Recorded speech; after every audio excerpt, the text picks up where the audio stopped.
Jefferson City legislation that would increase penalties for those who assault law enforcement animals failed in the Missouri House on Monday, and jolted back to life broader discussions in the chamber over race and policing. A group of African-American lawmakers derided the proposal, saying the GOP-led legislature had continually refused to consider legislation strengthening police accountability standards. "We don't care about the marginalized citizens of this state," Rep. Brandon Ellington, D. Kansas City, said on the House floor last week.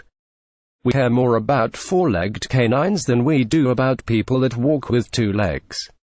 And in a surprise move, a coalition of Republicans joined with Democrats to knock down the measure. Only 73 lawmakers voted in favor of the proposal. It takes 82 votes to advance legislation. Argo, a 3-year-old German Shepherd, jumped over a wall and fell 4 stories during a hailstorm. The defeat on the House floor was a blow to Gov. Eric Greitens, a Republican, who said in January that penalties for those who assault police dogs are not strong enough. In December, a 17-year-old suspected of stealing allegedly stabbed a Cass County sheriff's dog named Champ as the dog apprehended the suspect. The dog survived and reportedly returned to duty on Jan. 8. "These K-9s do incredible work on behalf of our people," Greitens said, using the Cass County example. "They are trained, tough dogs, and they help keep Missourians safe. Under current law, someone convicted of assault on a law enforcement animal could receive up to 15 days in jail and a $700 fine." Under the proposal by Rep.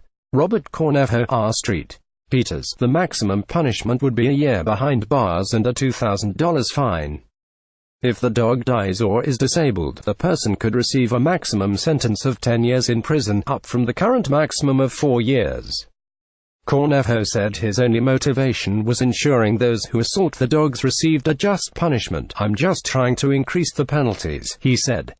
Ferguson Report 2 Street, Lewis County police officers use a dog to confront a crowd that trying to break up on Canfield Drive in Ferguson on Saturday, August 9, 2014.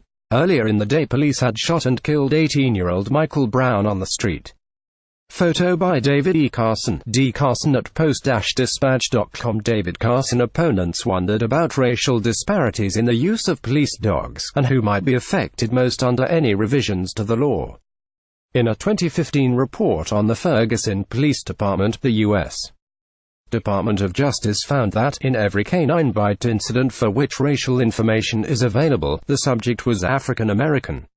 Investigators concluded that dogs were often used not to counter a physical threat but to inflict punishment. In one case, officers in 2011 were dispatched to an abandoned Ferguson home.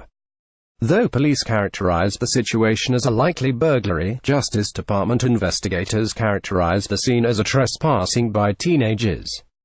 An officer said a 14-year-old boy was hiding in a crawl space, curled up in a ball.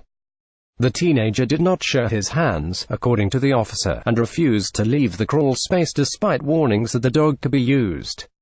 The boy told investigators he never heard any warnings, never hid in a crawl space, and was bitten as he tried to run away from the dog upon seeing it. Even if the officer's version of the force used were accurate, the use of the dog to bite the boy was unreasonable, according to the Ferguson report. In 2015, St. Louis County Police banned dogs from being used in crowd control situations, a practice the federal government criticized. Last year, in St. Paul, Minn, a woman sued the police department after she was mistakenly attacked by a police dog as she took out the trash. Self-defense opponents also wondered whether someone could be prosecuted if they act in self-defense when a dog bites them. Don Cook, a Los Angeles attorney who has sued police departments over use of dogs, said it is natural to defend oneself when a dog is attacking. What are you going to do when you have a large, aggressive dog coming up to you, like it's going to attack and bite you? Cook asked. What's the natural reaction in most people? Try to defend themselves. Rep.